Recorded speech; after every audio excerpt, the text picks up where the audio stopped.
ஒரு நாள் காடில் பெரிய மரத்திலிருந்து ஒரு பழம் விழுந்தது. அதை 3 நண்பர்களும் பார்த்து ஆச்சரியப்பட்டார்கள். குரங்கு சொன்னது, இதை வீட்டுக்கு கொண்டு போய் சாப்பிடையாமே. அணில் உற்சாகமாக சம்மதித்தது. ஆமை மெதுவாக, நமக்கு தலையா இல்லை, ஒவ்வொருவரும் முயற்சி பண்ணலாம் என்று சொன்னது. குரங்கு மிகவும் வேகமாக பழத்துக்கு ஓடிச் சென்று தூக்க முயற்சி செய்தது. ஆனால் அது வழுக்கி விழுந்துவிட்டது. அணில் சிரித்தது. ஆமை மெதுவாக சொன்னது, அவசரம் வேண்டாம், மெதுவா பண்ணு. அணில் தன்னால முடிந்தவரை முயற்சி செய்தது. அது பழத்தை தள்ள முயன்றது, ஆனால் அசையவே இல்லை. குரங்கு சிரித்தது. ஆனால் ஆமை அமைதியாக பார்த்தது. எல்லாருக்கும் ஒரு வாய்ப்பு வேண்டுமே.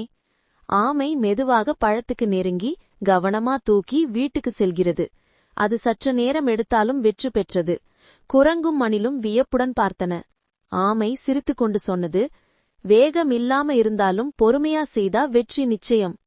அந்த நாள் மூவரும் ஒரு பெரிய பாடம் கற்றுக்கொண்டார்கள். அவசரப்படாமல் நிதானமா மனநம்பிக்கையோடு செய்தால்தான் வெற்றி நம்மை தேடி வரும். மெதுவாக சென்று நிதானமாக செய்வதே வெற்றி தரும்.